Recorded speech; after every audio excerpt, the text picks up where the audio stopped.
जाएंगे? देखिए पत्रकार बंधु, सबसे बड़ी बात यह है, एक कहावत आपने सुना होगा, जो भरा नहीं है भावों से, जिसमें बहती रसधार ना हो, वो हृदय नहीं वो पत्थर है, जिसके हृदय में बिहार के प्रति प्यार ना हो। न मोदी जी के प्रति हृदय में प्यार है बिहार के प्रति, और न आपके पलटू राम के हृदय में है, और न चिराग पासवान के हृदय में। तो कुल मिलाकर के मैं यही कहूँगा कि इंडिया गठबंधन की सरकार बनने जा रही है। देखिए, किसी नेता ने देश में कहा था कि मुसलमान केवल पंचर बनाता है। अब दिखाई देने लगा है कि मुसलमान पंचर ही नहीं बनाता है, वो फाइटर जेट भी उड़ाता है और सीमा की निगहबानी भी करता है। तो कुल मिलाकर के किसी भी कौम को कम में आंकना हमारी मूर्खता होती है। लेकिन बिहार में आप लोग क्यों चाहते हैं जो वहाँ पर जो है सत्ता परिवर्तन हो, फिर से एक बार मौका तेजस्वी प्रसाद यादव को मिले? अच्छा, ये बताइए कि एक बार इस देश का एक प्राइम मिनिस्टर मानसिक रोगी बन गया था, आपको पता है? उनको सर्टिफिकेट मिला था, डॉक्टर लिखित में दिया था, और उस शख्सियत का नाम था विश्वनाथ प्रताप सिंह। उनकी पत्नी का नाम था सीता देवी। वो मानसिक रोगी थे, उनकी पत्नी ने डॉक्टरों से सर्टिफिकेट दिलवाया था। दूसरी बात, अभी तमाम बयान आ रहा, सम्राट चौधरी कोई है, कहा नीतीश पगला गए, उसी का बयान। बिहार के डिप्टी मुख्यमंत्री हैं वो ऐसे क्यों कहेंगे अपने जो जिसके संबंध से उनकी सरकार चल रही हो? सोशल मीडिया पर, ट्विटर वगैरह पर जाके देख लीजिए, आपको मिल जाएगा। मैं नहीं कह रहा हूँ। और माननीय प्रधानमंत्री श्रीमान नरेंद्र दामोदर दास मोदी और राजा बाबू, इनको एक नाथ सिंधे बनाने के फिराक में पड़े हैं। तो कुल मिलाकर के स्थिति बिहार की और नीतीश जी की उस तरफ जाती है। इनके अंदर एक दिक्कत आ गई है कि मैं इधर जाऊं या उधर जाऊं, बड़ी मुश्किल में हूं, मैं किधर जाऊं। अंतोगत्वा नीतीश एनडीए गठबंधन को छोड़ देंगे। थोड़ी विपत्त है, थोड़ी मजबूरी है कि वो साथ में खड़े हैं, नहीं तो इंडिया गठबंधन के तरफ अग्रसर होने वाले हैं। इसीलिए नीतीश कुमार 120 सीटों पर चुनाव लड़ने की लगभग घोषणा कर दी है। एनडीए का साथ छोड़ देंगे नीतीश कुमार? हाँ, ऐसी खबरें आ रही हैं मार्केट में।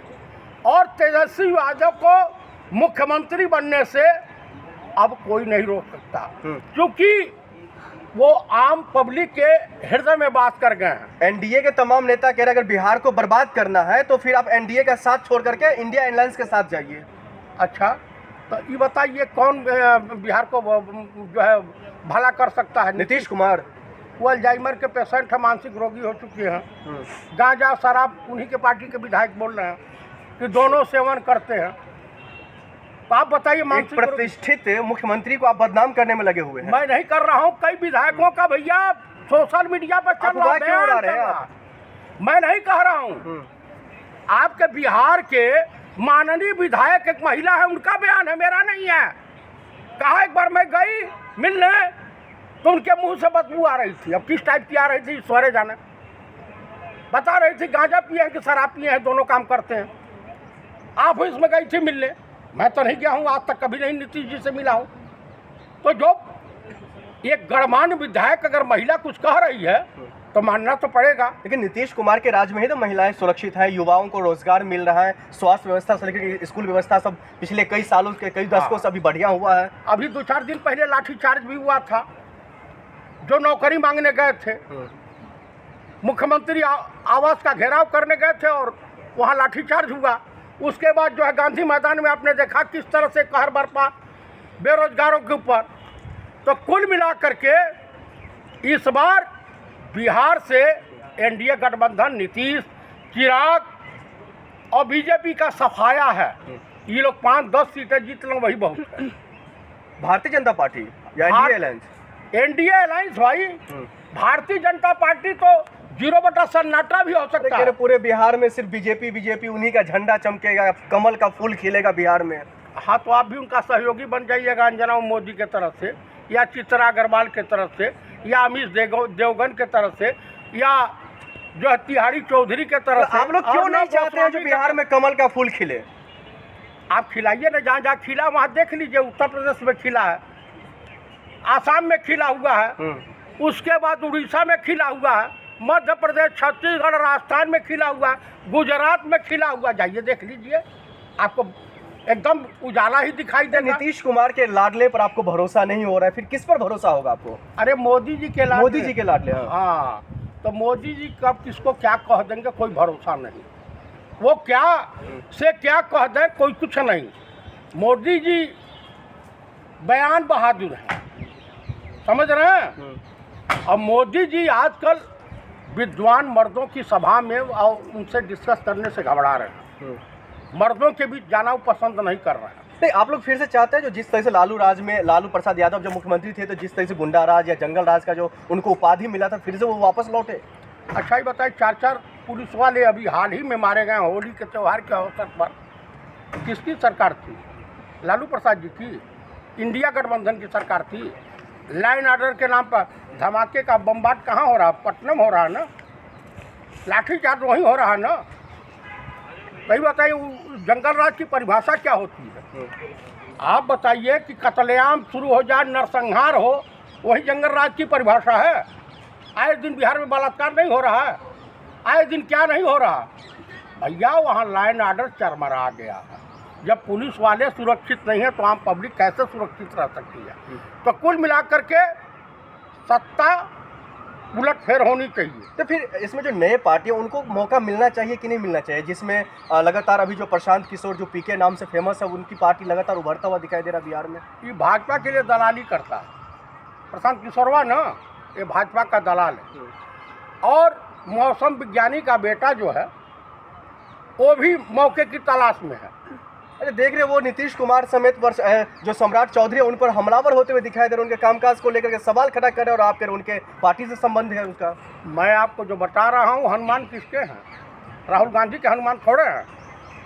नीतीश की दुकानदारी बंद हो रही है, इंडिया गठबंधन की दुकानदारी बंद हो रही है और इंडिया गठबंधन की बाहर है।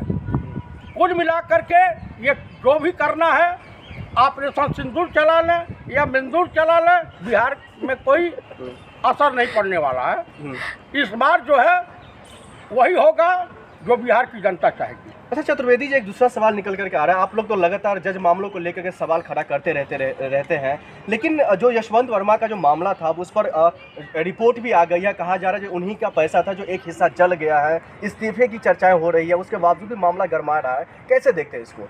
देखिए, जुडिशरी का मामला चीफ जस्टिस ने कहा कि इस्तीफा दे दीजिए, नहीं तो बर्खास्त किए जाएंगे। इनके ऊपर क्रिमिनल केस चलना चाहिए, इनको जेल जाना चाहिए, ताकि जुडिशरी में एक संदेश जाए कि न्यायपालिका भ्रष्ट नहीं है और नहीं तो न्यायपालिका से देशवासियों का विश्वास उठ जाए। लेकिन यशवंत वर्मा साहब जो वो तो लगातार कहते हैं ये पैसा मेरा नहीं है, उनको इस रिपोर्ट पर भरोसा नहीं हो रहा है।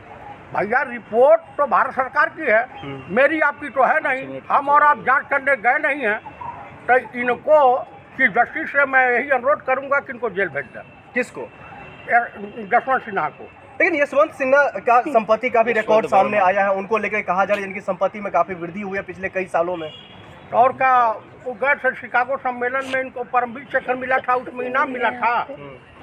ये घूस का पैसा था, ये पूरा देश जानता है, जुडिशरी विभाग जानता है, चीफ जस्टिस जानते हैं, देश की तमाम ब्यूरोक्रेसी जानती है कि महाभ्रष्ट आदमी। नहीं, जिस हिसाब से आप लगातार सवाल खड़ा कर रहे हैं, आप कह रहे हैं उनको जेल होनी चाहिए, उनको सजा मतलब सजा मिलनी चाहिए, लेकिन आपको नहीं लग रहा जो कुछ और संयम बरतनी चाहिए? रिपोर्ट जिस तरीके से पूरा संयम तरीके से आनी चाहिए, उसके बाद कोई कार्रवाई की बात हो। देखिए, जो रिपोर्ट आई है उस रिपोर्ट को आप इग्नोर नहीं कर सकते, ठीक है। और जो न्यायपालिका कह रही है, चीफ जस्टिस कह रहे हैं, उसको मान लीजिए। लेकिन आप एक तरफ कह रहे जो चीफ जस्टिस कह रहे हैं उसको मान लेनी चाहिए, लेकिन कई ऐसे मामले निकल कर आ रहे हैं। कोई जज जो है लड़कियों को लेकर के बयान देते हैं, उसके बावजूद भी जो है उस पर उतना हालांकि तवज्जो नहीं दिया जा रहा है। तो कोई जज जो के घर में पैसे मिलते हैं, कई जज पर आरोप लग जाते हैं। ज़्यादा विद्वता भी घातक होती है, पागलपन का दौरा पड़ने लगता है, दिमाग हिल जाता है। और यशवंत सिन्हा के खिलाफ, यशवंत वर्मा के खिलाफ कार्रवाई होनी चाहिए, कानूनी कार्रवाई होनी चाहिए। और जिस तरह से आम पब्लिक के साथ न्यायपालिका न्याय करती है उसी तरीके से आखिर उनके में साथ दम लगा भी होना दीजिए चाहिए। लास्ट। लेकिन आप जो कह रहे थे उस पर भी उसी तरीके से कार्रवाई होनी चाहिए। उनकी पत्नी हो या फिर उनके बच्चे हो या फिर वो खुद हो, वो तो कह रहे उस वक्त मैं मौजूद था ही नहीं उस घर में या उस बंगले में। आखिर वहाँ पैसा रखवाया किसने? घर नहीं का था, सुरक्षा व्यवस्था इन्हीं के पास थी। जब जज का घर नहीं सुरक्षित है इनके कथनानुसार तो ये देश सुरक्षित हाथों में नहीं। 50 लोगों की उस पर आधिकारिक तौर पर बयान भी आया है जो गवाह बना है। भैया जो गवाह बने वहाँ पुलिस वाले थे, जो वो महिला कौन थी जो स्टोर रूम तक पहुँच गई थी, उसी की तलाश जारी हो रही है। ठीक। दोनों पागल।